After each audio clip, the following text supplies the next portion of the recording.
are live from the 704 once again for episode 127 of the 815 Exchange. Well back. Of course, we're back on the blue couch, which means, like I said, we are back in the 704.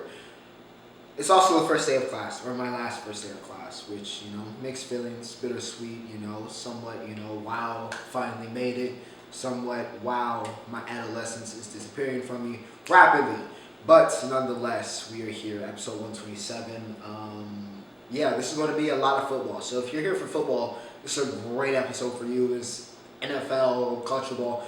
National championship is tonight. All right, so by the time you are watching this, probably, we will know who wins what I've been talking about in my first segment. All right, so national championship tonight. That'll be very interesting. We'll talk about that immediately in the first segment. Which, of course, if you guys want to skip ahead to, or to any segment in this episode, as always, timestamps are provided in the description. Like I always say, everything you're looking for can be found in the description, as always. And remember to like, share, and subscribe if you guys are enjoying the content. Now, without further ado, I said college football was starting, so let's talk about the national championship. We'll also talk about the FCS national championship, but first, Georgia, TCU, yes. Alright, finally, we are here.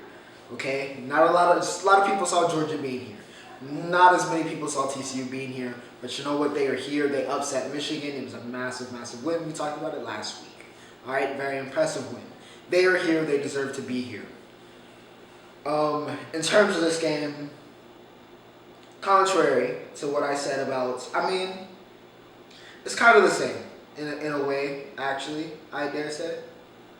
Of course, the headliner will once again be TCU's offense versus Georgia's defense. Once again, as always, that's always going to be the thing. But once again, similar to the Ohio State game, I think it's going to be between TCU's defense and Georgia's offense that once again determines who wins this game. Georgia's offense plays the way they did in the first half. They're going to need the defense to bail them out. They're going to need Jalen Carter, Keely Ringo, Malachi Starks, so on and so forth, right? They're going to need them to bail them out if that Georgia offense comes out and plays the way they did in that first half against Ohio State. If they come out and play the way they did in the second half, this might be easy pickings, potentially for Georgia. Now, another thing to note for UGA is that defense is not as strong as we know now. To be fair though, Ohio State, electrifying offense, we know this. CJ Stroud, Marv, Emeka, the running backs, even though they were both injured. Regardless, electric offense for Ohio State. This Georgia defense is not last year's Georgia defense. All right, they are not as dominant. They are a little bit more susceptible. So they are not so invincible. All right, we need to fear Georgia's defense. You do. Still very good defense with a bunch of studs all over the field. But they are not invincible. You can get chinks in their armor. Now, TCU, do they have the offense to do it? All right, Max Duggan needs to finally play like a Heisman candidate. All right, because he's been mostly absent the last two games, if we're being honest. Did not play well in that Michigan game. He did not play well, was very inefficient. Got the win, but it was very inefficient. All right, Max needs to show up. He's got to show up. He can't turn the ball over as much as he has the past two games. He needs to play better. They want to win this game. He needs to play better. Now, I don't know if that's simplifying the offense and just getting it to its playmakers, which is what worked against Michigan for TCU, just getting the ball to Quentin Johnston and so on and so forth. Maybe that's the game plan. Whatever it is, Max has to protect the ball. Keandre Miller, if he is good to go tonight, or or if it's DeMarcado again. Got to establish the run. That was key in the one versus Michigan. They were able to run the ball effectively. It is not going to be easy against Georgia. It is not going to be easy. That front seven is still very lethal. They can stop the run. It is going to be a challenge. But if TCU can somehow get some semblance of success on the ground, I think that once again is another factor that turns the tide in their favor. It's going to be a very interesting national championship. Regardless, it's going to be very interesting. The only way I see this getting out of hand is if Georgia's defense comes out and straight out dominates TCU's offense, which, it's possible. I wouldn't say it's likely, but it's possible. But yeah, it's going to be interesting. Stetson Bennett, can he become a two-time national champion, which would be just insane? Or can TCU finally ascend to the heavens and grab a national championship for themselves? It's going to be very interesting. Can D. Winters have another repeat performance in the playoffs here? Does Tomlinson shut down some of those Georgia offense? Does Brock Bowers get in the game a little bit more? A lot of storylines. Going to be very interesting. And of course, we'll talk about that next week, what happens tonight. But it's going to be very interesting. If I was a betting man and I had a bet, I'd probably put my money on Georgia. Repeating, just think they're a little bit more complete. Kirby Smart is Kirby Smart. Not that Sonny Dykes hasn't been great this year, but Kirby Smart is Kirby Smart, and this Georgia Georgia team has just found ways to win, and I think they find another way to win here against TCU. That would be my prediction. Now, we also had the FCS National Championship. That was yesterday or Saturday. There's got to be nothing sweeter, all right? And we've seen it a lot more in sports recently, of rivals facing each other in playoff or massive playoff situations, whether it be a semifinal or a final. We've seen that a whole lot recently, and we had it here again. North Dakota State needs no introduction. They have been the class of FCS football for as long as pretty much anybody probably watching this can remember. All right, they have been that team, whether it's Trey Lance, Carson Wentz, whoever, Easton Stick, it doesn't matter. All right, North Dakota State has been the team in FCS football. Multi-time national champions. Back to whatever. Despite, a few hiccups here and there, Sam Houston and James Madison. Well, once again, they made it back to the dance, and who was waiting for them? The other FCS powerhouse in Dakota, and that is South Dakota State. Now, this matchup has been, once again, because North Dakota State's success, dominated by North Dakota State in recent years, and just probably all time.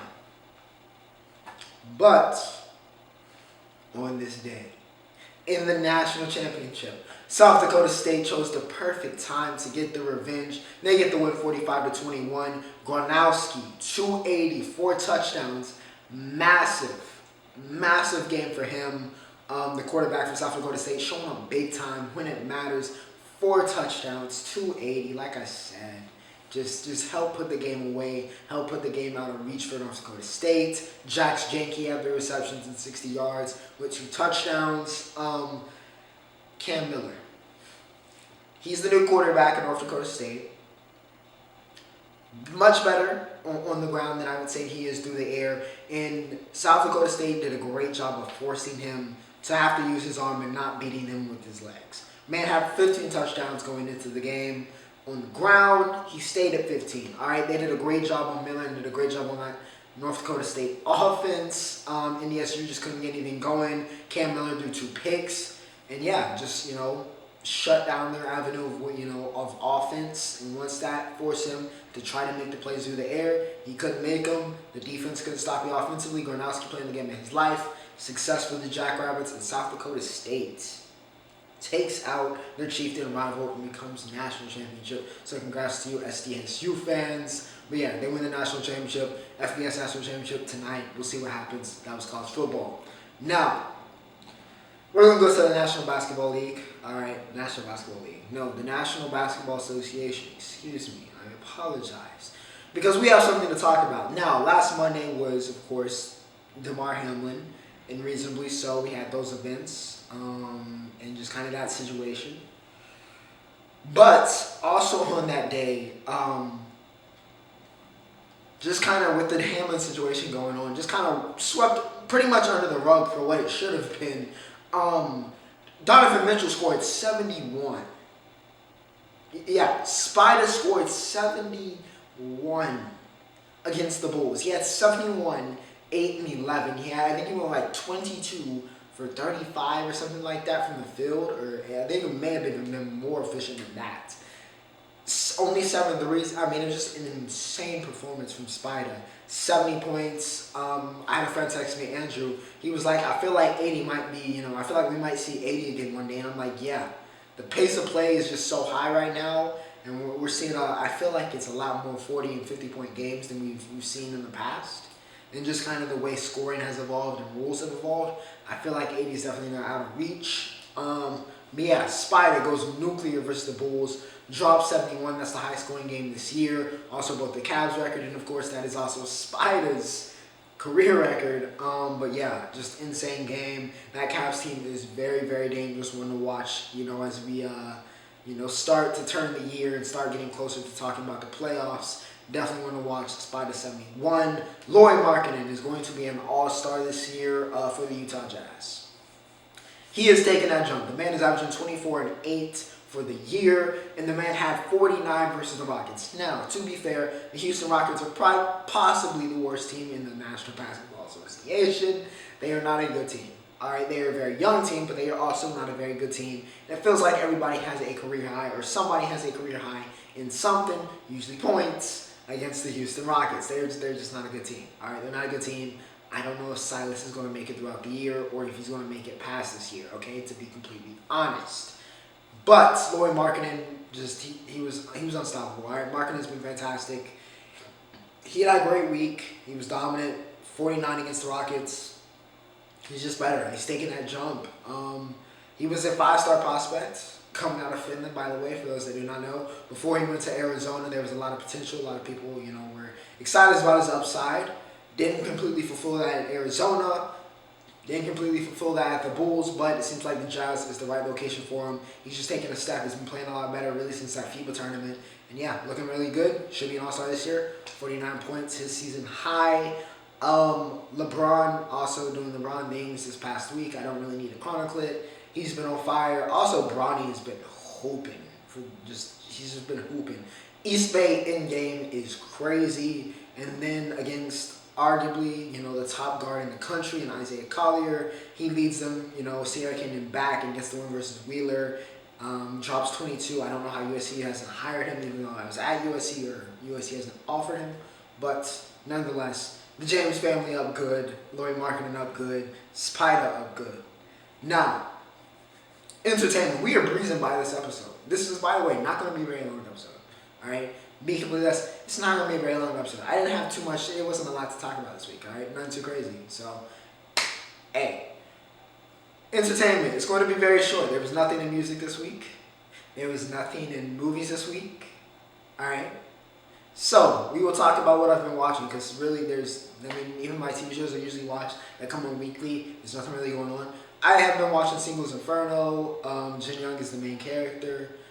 He is him. All right? He is him. He is him. Hope he gets Soulkey, but we'll see this week, or we'll see tomorrow. But yeah, Jin Young, main character. Last Kingdom, I started that yesterday. I'm addicted.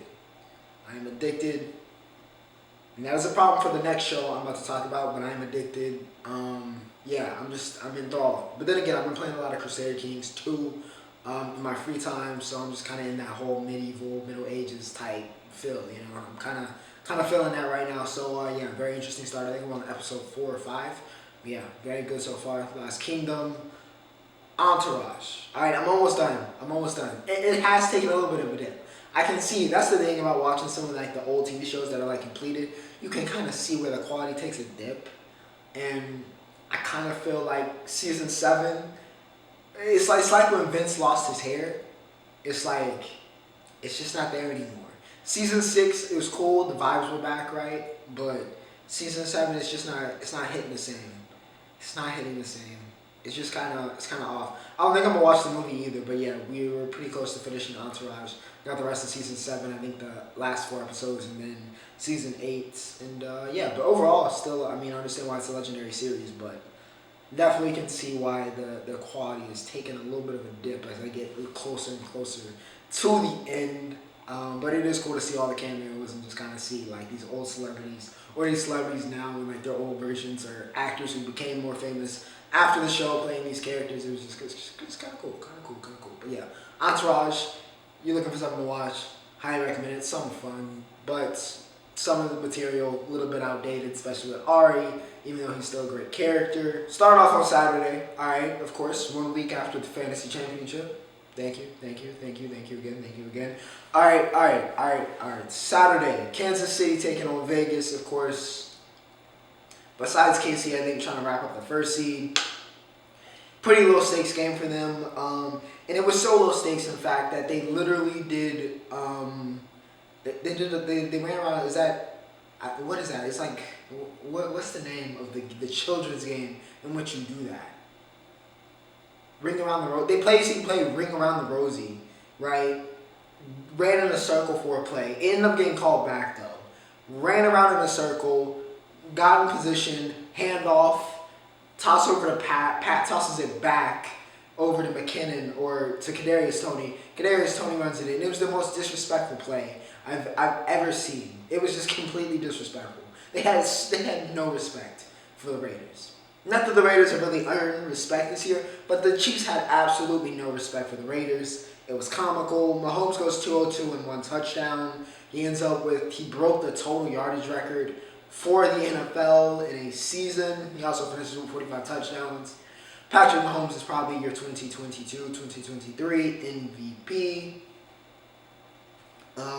But yeah, he didn't really have to do much. Again, like I said, the Chiefs really didn't have to do much in this game. They dominated. Chris Jones had 2.5 sacks to go with 6 tackles. He was dominant. Juan Thornhill had a pick of Jared Stidham. Stidham, not as good as last week. Last week, he was a star. This week, he was back to me and Jared Stidham. That's not going to work. All right, that's not going to work. And yeah, it wasn't a pretty game, just completely honest. It wasn't the most thrilling game. Chiefs had it in the bag. They get the win 31-13. The Jaguars and the Titans was a little bit more thrilling, okay? And the stakes were much, much higher. This game was the game. It was basically an AFC South championship game. Win or go home. Winner takes all in Jacksonville. And who would come out on top? All right, this game did not have Trevor Lawrence brilliance, okay? The past couple weeks, really the season has been full of Trevor Lawrence taking over the reins. He's ascended. He wasn't that guy in this game. Had some missed throws, had a really bad missed touchdown. Trevor Lawrence was not, quote-unquote, Trevor Lawrence in this game. Very pedestrian game. Yeah, he finished with 212 and a touchdown, but could have been much, much better. Didn't have it. He didn't have it. ETN only had 17 yards. That was the leading rusher. So with the Jaguars offense suffering, how would they manage to win this game? How would they manage to win this game? Josh Dobbs had to start for the Titans, but they did have King Henry back. So how would the Titans manage to win this game? King Henry ended up finishing with 109 yards, but he did not get on the box. However, heading into the final column here, ladies and gentlemen, the Titans were up 16-10 going into the fourth quarter. Should have became 16-13. And then with under 3 minutes to go, all the Titans had to do was hold on to the ball, run out the clock. They were AFC South champions. They were into the playoffs. Unfortunately, Josh Allen decided that the Jacksonville Jaguars were going to the playoffs. Okay, he solely decided that, you know what, we're done with this. No more games. We're going to the playoffs. Forced fumble. It gets knocked out of Dobbs' head. Knocked Dobbs' hand. A lot of people having some controversy. People saying, maybe it was a forward pass. Anyways, Allen picks it up. He takes it to the house. Touchdown. Ends up being the go-ahead game winner. He then causes havoc when the Titans get the ball back to help seal the game. Josh Allen played an incredible game. All right, straight up was incredible. Rayshon Jenkins was the guy who got the sack and got the forced fumble. He's been great for the Jaguars all season. I feel like every time I've seen the defensive highlight for Jacksonville, number 2 has been involved. So yeah, Rayshon Jenkins, another big reason why the Jaguars once again are heading to the playoffs. And I mean, it was an important game. It was an important game not just because of the scenario, but in the sense of it showed that the Jaguars are more than their offense, right? It's a complete game performance. Or it shows the makings of a complete team. You don't want to lean too heavy on one side if you want to be successful in this league. You can't. Your offense can't always bail you out. Your defense can't always bail you out. The offense didn't have it today. They did, I guess what we're going to call enough, but didn't have it. But the defense did. The defense did. They got it done. And they won the game. That's all Jaguars fans will take. All right, they started this year 3-7. They finished 9-8. Doug Peterson needs to be in conversations for Coach of the Year. The way he turned around T-Law, the way he turned around this team is just incredible. Jaguars, congratulations. They're looking very dangerous. I'm not sure if there's anybody that really wants to play them right now, as they have won now, 5 or 6 straight. But yeah, congratulations. They win the winner, go home, and then take the AFC South. The Falcons take out the Buccaneers 30-17. Bucks, I don't know what happened. I mean, it ended up not mattering because y'all still made the playoffs anyway. But what happened? All right, what happened in this game? This was not how this was supposed to go. All right, y'all were not supposed to. Y'all were leading this going into the second half, 17-10, and then you let them score. What's that? 20 unanswered points.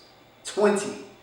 Now, once again, game virtually meaningless for them, but still, they made Desmond Ridder look like he might have a future. Okay, because the man finishes with what? 225 yards passing. Yeah, 224 yards passing. 2 touchdowns there. Didn't really do too much on the ground, but Ridder plays the best game of his young career. Tyler Algier ends up with 135 yards rushing. Drake London goes 6 receptions, 120 in his last game of his rookie year. He finishes with what? Yeah, 866 yards, 72 receptions for his rookie year. Not too bad for Drake. He only just, a little too many drops and some spurts of bad play here and there. But overall, solid season for him. And you know what? What a way to end. At the end of the day, what a way to end the season for the Falcons. End on a positive note, beat a divisional foe. Brady taken out of the game. And that kind of really seemed to be the catalyst, to be completely honest. And yeah, Bucks still in the playoffs, but yeah, not the best inning, letting the Falcons score 20 unanswered. The Bills take out the Patriots in a game that got way too close. All right, the score does not tell you how close this game was. This was a back and forth battle.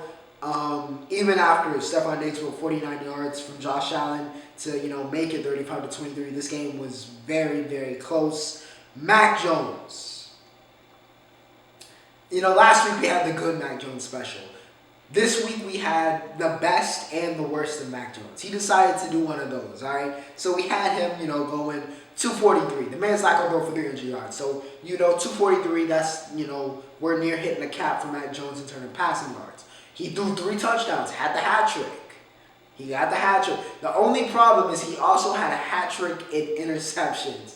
And that's just not going to win games, all right? That's not going to win games against the Buffalo Bills especially. All right, Josh Allen, on the other hand, also had a hat trick, but he threw for 254 yards. He only had 1 interception. Josh playing much, much better. Stephon Diggs was unleashed, 7 receptions, 104, and a touchdown. He was due, all right? Stephon Diggs was due. But the big story of this game was not Diggs. It was not Josh Allen, even though they played terrific. It was the fact that Nyheim Hines went crazy. He took the opening kickoff in a great tribute for Damar Hamlin, by the way, who was back home watching the game. Nyheim Hines takes the opening kickoff back 98 yards, touchdown. A little bit later in the game, he takes it 101 yards back. You know how rare it is to have not just 2 kick returns in a game, not just 2 kick returns in a game by the same team, but 2 by the same player. That is incredibly rare. Just do not kick to Nyheim Hines. All right, do not kick to Nyheim Hines if you're the New England Patriots. But yeah, Nyheim Hines took this game over. Incredible. Ended up being a nice, rough week. All right, it was a very, very rough week for the Bills, dealing with what they had to deal with, and this was a very sweet, sweet victory to end off the regular season and push them into the playoffs. Had to feel good. But yeah, they take out the Patriots. Pretty much eliminate them, I believe, from playoff contention. But, felt very good. Felt very good for the Bills. I have to imagine how to feel very good for the fans. Vikings take out the Bears. Yes, the Vikings did not crap the bed. Finally, they showed up. When they had to show up, they showed up. Now, it helps that the Bears were playing for something, all right? It does. They were playing to lose because they had no reason to win this game. They were trying to get the number 1 overall pick. They had absolutely no plans on winning this game, and they played like they had absolutely no plans of winning this game. Nate Peterman ended up being the quarterback for most of this game, all right? He started this game. Tim Boyle came in at some point, all right? The Bears had no plans of winning this game, all right? At all costs. It's why Kirk Cousins only played half the game. Then they threw Nick Mullins in, and he even threw a pick, but it didn't matter because, once again, the Bears were not trying to win this game. and you know what? They didn't. Vikings get the win, 29-13. The Bears did what they needed to do to get the first overall pick, but could they get it, or would the Texans take it from them? But before we get to that game, let's talk about the king in the north. All right, there's one king in the north, and his name is Joe Burrow. The Bengals take out the Ravens 27-16 to avoid the coin flip and set up a home rematch.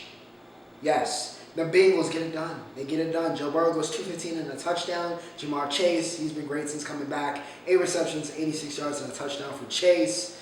Anthony Brown had to start this game for the Baltimore Ravens. It was not pretty. He went 19 for 44. 19 for 44. Yeah, and 2 picks. All right, garbage. He was garbage. He looked like a fish out of. It was bad, okay? Isaiah Likely played well, though. 8 receptions, 103. So there's some good news for the Ravens, but that was all y'all had offensively. Otherwise, it was bad. All right, it was horrific. Jesse Bates got a pick. Mike Hilton got a pick. Like I said, Joe Chill, Joe Shiesty, the king in the north. You better remember the name. Joe Burrow was back. He was watching. Listen, when he comes in with a white turtleneck, Cartier shades, you know what's going to happen. All right, you know what's going to happen. King of the North, the Bengals get it done. Now, back to that number 1 overall pick. All right, because we have the Colts and the Texans, 2 of the worst teams in the league, and under any other circumstances, I would breeze through this game. But unfortunately, Lovie Smith, don't know if he knew he was getting fired before the game, but you know what? He decided to go out with a bang.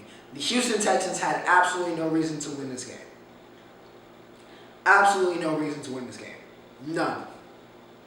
The objective probably was to lose this game.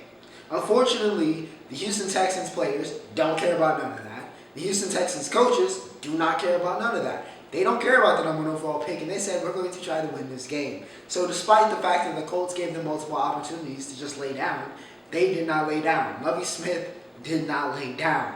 He was going to go out kicking, screaming, and fighting into the night. With 50 seconds to go, Davis Mills decided to try to attempt to save his own job. He goes 28 yards, they get the 2-point conversion, and win the game. They beat the Colts 32-31 in a game they had to lose. They beat number 1 overall pick, Bryce Young, congratulations, or CJ Stroud, congratulations. You are a Houston Texan. Now, this may still happen, but it's a little bit murkier because the Bears were now gift wrapped the number 1 overall pick. Colts, embarrassing, but this has been an embarrassing season for you. Ellinger goes 209, 2 touchdowns and 2 picks. So, yeah, not great. Zach Moss was better, though, 114 on the ground and a touchdown. Y'all had 4 fumbles. Unacceptable. Unacceptable. But what's new? The Colts have been garbage all year. The Texans, Davis Mills goes 298, 3 touchdowns and 2 picks. All right, the man did everything he could to save his job. Will it work? Probably not. But, you know, he went out screaming, kicking, and fighting just like his coach. Brandon Cooks goes 5 receptions, 106, and a touchdown. Like I said, Jordan Atkins gets the game winner on both that and the 2-point conversion.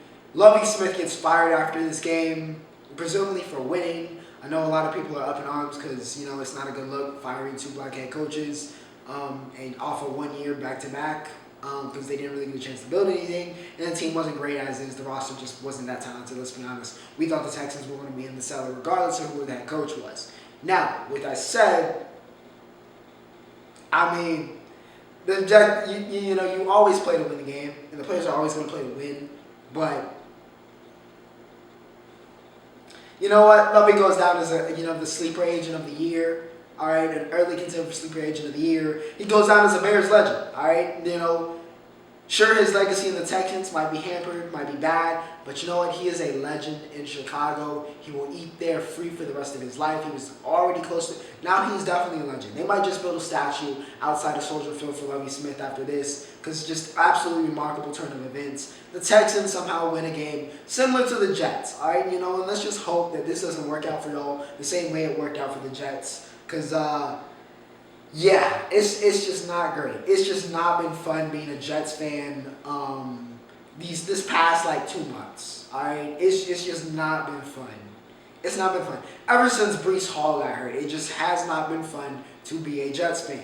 All right, you're at the 1 or 2 weeks of Mike White brilliance, but that shit is gone.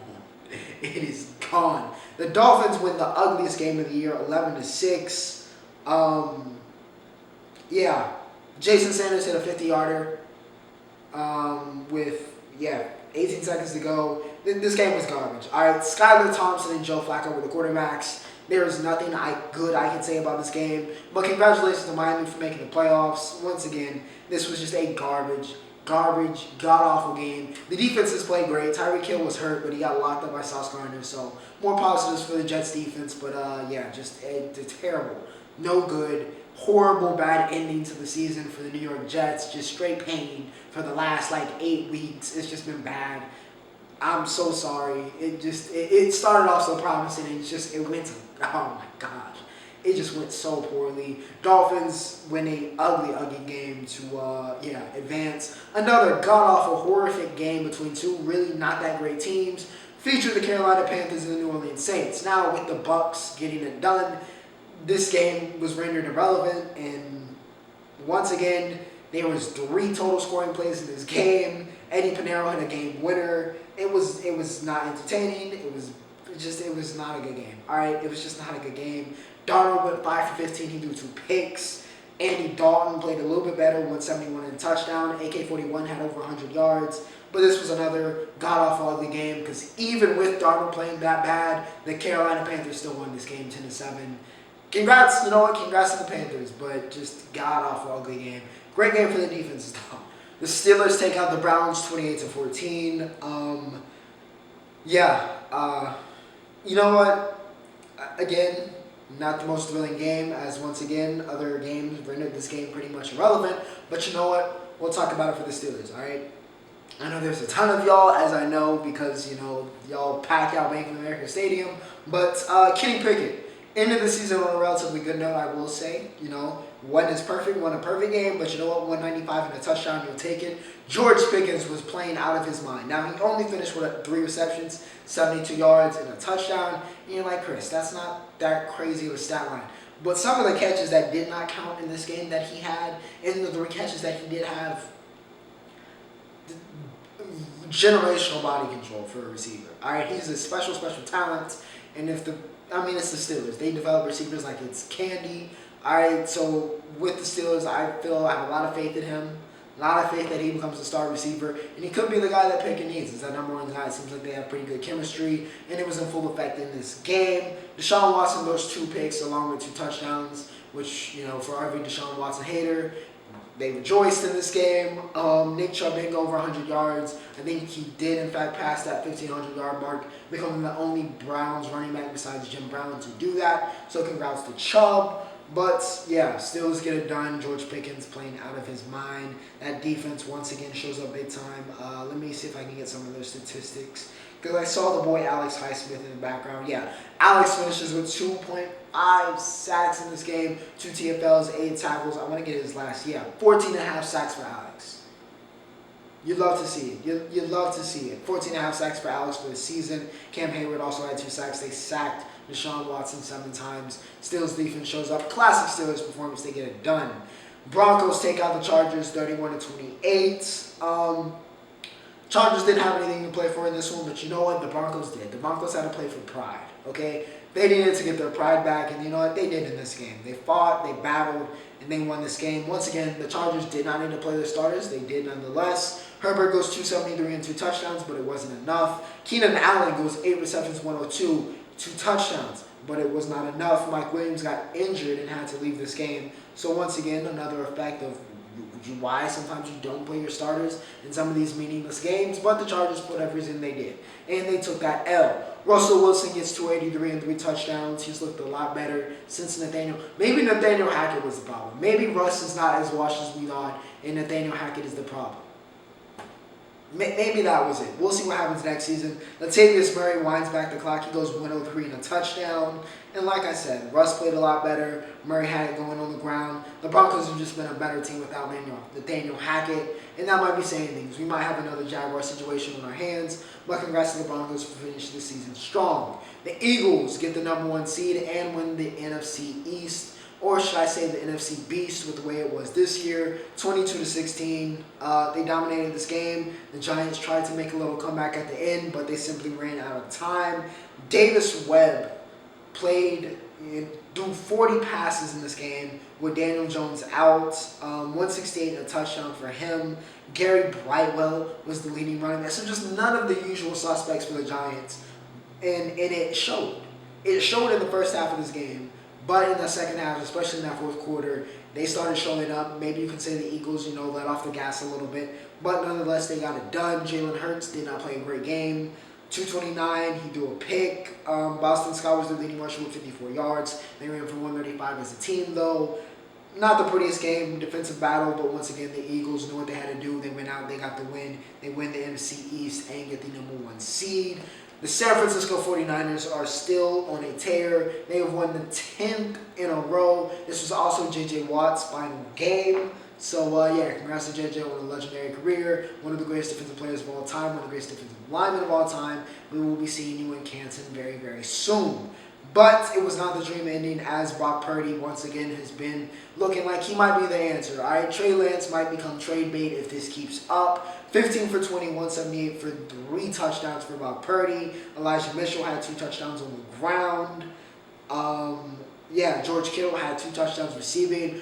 He's played a lot better with Purdy as his quarterback. I will say that. Even better than Jimmy G or Lance earlier in the season.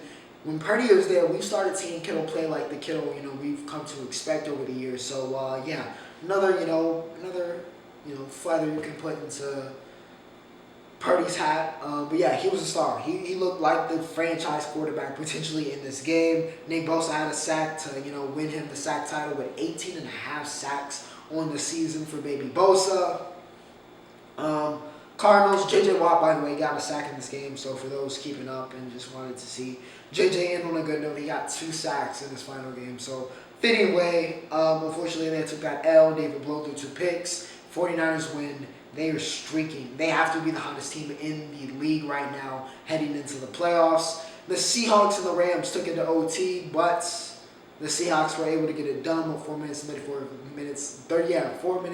seconds left in that overtime period. Jason Myers hit a 32-yarder. Geno Smith did not play great. All right, this was not a great week. If you're catching on now, this was not the greatest week for quarterback play. Brock Purdy probably had the best quarterback performance. So thank God fantasy football doesn't continue into the last week, because it would have been ugly. All right, it would have been ugly. There was not a lot of great quarterback play this week. Geno Smith was no different. He, at some points, I thought was actively trying to lose this game, even though they had no reason to lose it.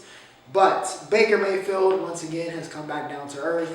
He went 14 for 26, 147 and a pick. Nothing great there. Cam Akers goes over 100 yards yet again. Kenny Walker also goes over 100 yards. So a nice little running backs duel. But once again, the defense has shined. A lot of great defensive games.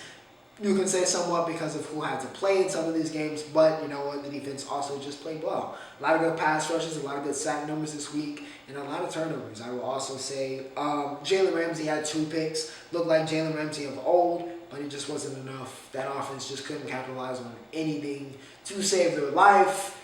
And the Seahawks defense showed up big time when it mattered. They sacked Baker Mayfield 5 times. Quandre Diggs got a pick.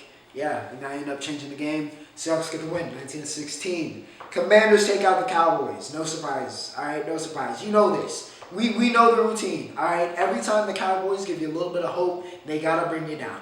We didn't even really need to play the starters in this game because our position was pretty much set in stone. But nonetheless, we played them anyway, and they played terribly. All right, Dak Prescott played awful. Awful. 14 for 37, and he threw a pick. Garbage. Tony Pollard was our leading rusher with 19 yards. Garbage. CeeDee Lamb had a touchdown, but once again, we didn't do anything offense because the offense was garbage.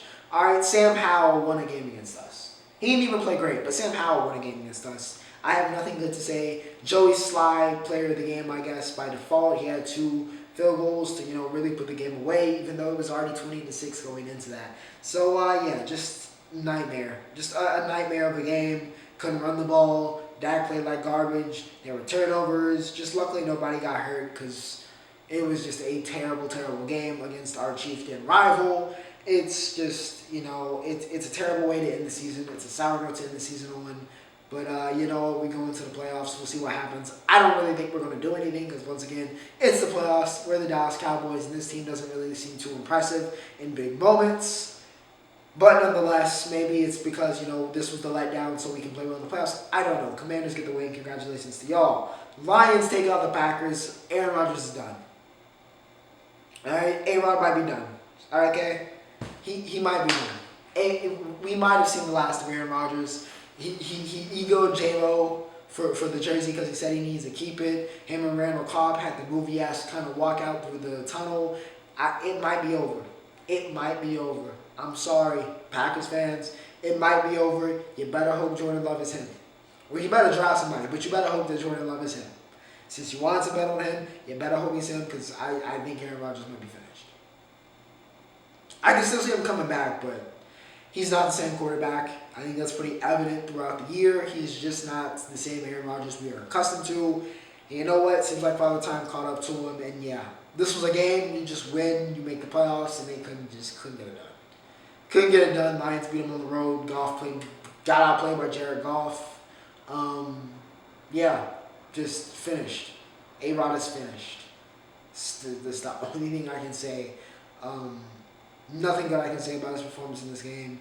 In a game we usually see against the divisional foe at Lambeau, classic Aaron. I mean, it was all set up for a classic Aaron Rodgers closing the show, big time performance, and he just didn't have it. He just didn't have it. So yeah, gonna be interesting to see what the Packers do in the offseason and dealing with that situation, whether Rodgers really retires or not. But yeah, it's not looking great. It is not looking great. Lions, congrats on the win. Jamal Williams, emotional interview, a great interview. Ties Barry Sanders his rushing touchdown record, I think, for the Lions. So yeah, congrats to the Vulture on a great season. And with that said, ladies and gentlemen, we have reached the Roundup. Connor Bedard. All right, Canada, they won the World Juniors. I know a couple weeks ago we were like, oh, they might be in trouble. Well, surprise, Connor Bedard, like I said last week, decided we were going to win this. We were going to win this World Juniors. It took overtime in a hell of a performance by Shekia, but Dylan Gauthier scores the golden goal. Canada celebrates. Bedard finishes with a Canadian record for single season session points with 23. Of course, we know he's on that all-time list. Didn't break Forsberg's record, but still all-time. He's not going to play it next year, so I think he's done with World Juniors. But yeah, Canada, hyped as one of the best World Juniors teams of all time. We ended up seeing one of the greatest World Juniors players of all time instead. Shane Wright also played tremendous. Van Tillia played a little bit better as we got closer to the final. We'll see what happens with him as they go back to their regular teams. But yeah, Bedard is him, generational prospect. He will be going first overall. And yeah, he's the truth. He's the truth. Yeah, bronze medal game. USA takes out Sweden 8-7. Yes, I read that right. 8-7. Goal fest, not a lot of defense being played, but we didn't like to play a lot of defense in this World Juniors, as is Luke Hughes did not play his best, hockey, I think, in this World Juniors. Can't really say the team did overall. We'll see what happens, though, with some of our prospects and, what direction that goes. But, yeah, overall, good to get out with a third place. There was a lot of talent in this World Juniors, but, yeah, congratulations to Canada. Man City destroys Chelsea. I don't know if Graham Potter is going to be coached much longer because that was just bad. Twice in 1 week. I mean, it's been no good. No good, horrible Chelsea. The offense sucks. Pulisic got hurt again, per usual. It's just been bad. All right, it's just been bad. Potter ball is not working. I don't think he's going to be manager much longer with the way this is going because I don't even know if they're making a Champions League spot at this point. They might be hoping for Europa League. All right, Chelsea down in the dumps. We'll see what happens. Man City, Holland still butchering people. And Holland didn't even play in this game. So, yeah, Man City still looking class. We'll see what happens. Champions League back very, very soon. And to end off, Tank Davis takes out Garcia. No surprise there, even though Garcia was actually winning this fight for some, probably the majority of the fight, honestly, was winning this fight. But, of course, Tank did what Tank does. A big shout out to Wallow and Gary Russell Jr. and Meek Mill for giving him a nice little, distraction. But, so we could get a breather. But anyways, Tank turns it on. He gets him up out of there. Garcia quits on the stool. Ryan Garcia, of course, is up next. So we'll see what happens there. But, yeah, Tank, business as usual. Nothing that's really so surprising. Though it makes the matchup versus him and Ryan Garcia a lot more surprising, seeing the way that Garcia was able to get some success against Tank. I think that Garcia, the actual Garcia Tank fight is a lot, a lot more close than I think some people are saying in terms of just Tank being better. So yeah, it should be interesting. But that is it for episode 127. And without further ado, ladies and gentlemen, and for my college students, happy first day of class. We'll see what happens in the national championship. But for now, Ocho signing off.